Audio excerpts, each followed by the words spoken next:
A verdadeira história do rei Salomão. Salomão nasceu em Jerusalém, foi segundo filho do rei Davi, em sua mulher Batseba, viúva de Urias, o heteu. O primeiro filho foi concebido de forma adúltera. Durante a vida de Urias, morreu antes que Salomão fosse concebido como castigo por causa da morte de Urias.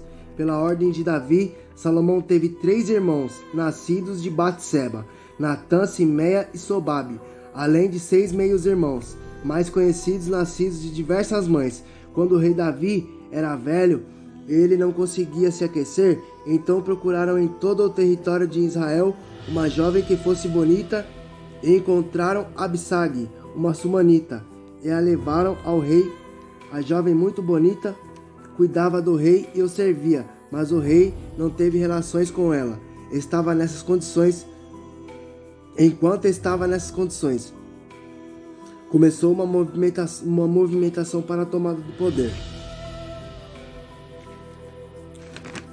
O herdeiro do rei Davi, aparente Adonias, agiu para se declarar rei, mas foi superado por Batseba e pelo profeta Natã, que convenceram o rei Davi a proclamar rei a Salomão. De acordo com a promessa anterior, apesar de Salomão ser mais jovem do que seus irmãos, o rei Salomão, como instruído por Davi, começou seu reinado com uma extensa limpeza administrativa, incluindo o chefe geral de seu pai Joabe, entre outros, e consolidou sua posição ao nomear amigos em toda a administração, inclusive em cargos cívicos e militares.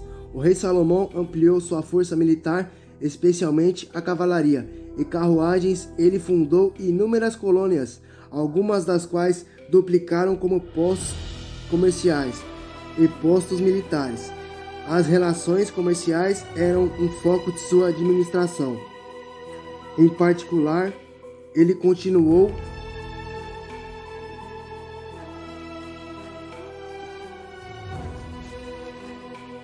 um relacionamento muito lucrativo de seu pai com o rei fenício Irão.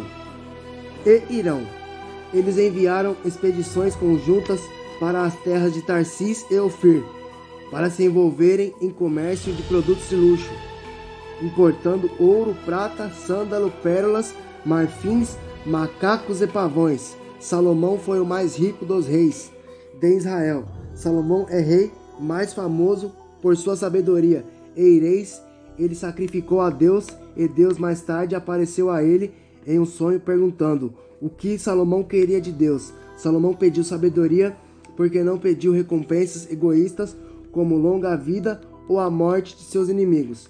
Talvez a história mais conhecida de Salomão e sua sabedoria seja um julgamento feito por ele de 2 mulheres. Reivindicam ser mãe do mesmo filho. O rei Salomão resolveu facilmente a disputa, ordenando que a criança fosse cortada pela metade e compartilhada em 2 partes. Uma mulher renunciou à sua reivindicação, provando que ela preferiria desistir da criança do que vê-la morta. Salomão declarou à mulher que mostrou compaixão a verdadeira mãe.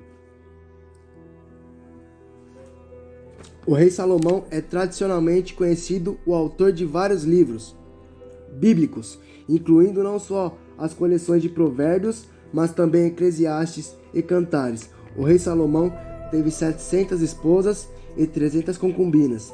As esposas são descritas incluindo a filha de Faraó e as mulheres de Moabe, Amon, Edom, Sidom e dos hititas. Seu casamento com a filha do Faraó parece ter cimentado uma aliança política com o Egito, enquanto as outras esposas e concubinas foram resultado de suas paixões. A única esposa mencionada por nome é Naamá, a amonita, mãe do sucessor do rei Salomão, Roboão. Em desagrado ao Senhor, o rei Salomão permitiu que suas esposas estrangeiras importassem seus deuses e construiu templos para alguns deles, como Astarote e Milcom. A fama da sabedoria de Salomão se espalhou por toda parte, tanto que a rainha de Sabá decidiu que deveria encontrá-lo.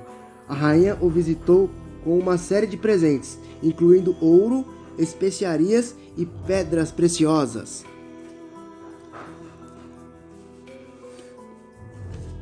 Salomão respondeu a todas. Nenhuma lhe foi tão difícil que não pudesse responder. Vendo toda a sabedoria de Salomão, bem como o palácio que ele havia construído, o que era servido em sua mesa, o lugar de seus oficiais, os criados e copeiros, todos uniformizados, e os holocaustos que ele fazia no templo do Senhor. Ela ficou impressionada à medida que foi envelhecendo. As esposas do rei Salomão passam a influenciá-lo com seus deuses. Passou a seguir Astarote, a deusa dos Sidônios, e depois de Milcom, a abominação dos Amonitas. Ele construiu altares para suas esposas adorarem outros deuses. Um rei é ordenado a não multiplicar cavalos ou mulheres, nem acumular muito ouro ou prata. Os pecados do rei Salomão foram em todas essas três áreas. O rei Salomão recolhia 13 toneladas de ouro e 666 de ouro a cada ano, uma enorme quantidade de dinheiro para uma pequena nação como Israel. Ele reuniu um grande número de cavalos e carros, alguns trazidos até o Egito, ao contrário do que está escrito em Deuteronômio 17. Finalmente Salomão se casa com mulheres e levaram o rei Salomão a outros deuses, e por esses pecados que o Senhor castigou Salomão, removendo 10 dos 12 tribos de Israel, dos israelitas. Perto do fim de sua vida, Salomão foi forçado a lutar contra vários inimigos, incluindo Hadad, Edomita, Rezon do Zobá e um dos seus oficiais, chamado Jeroboão, que era da tribo de Efraim. O rei Salomão foi o último governante de Israel. Como um rei unido, ele morreu de causas naturais, com cerca de 80 anos de idade. Após a morte de Salomão, seu filho Roboão assume o trono. No entanto, 10 das 12 tribos de Israel se recusaram a aceitá-lo como rei, dividindo a monarquia unida no reinado de Jeroboão, enquanto Roboão continua a reinar sobre muito menor reino. Do sul de Judá, os dois reinos nunca mais foram unidos. Fim.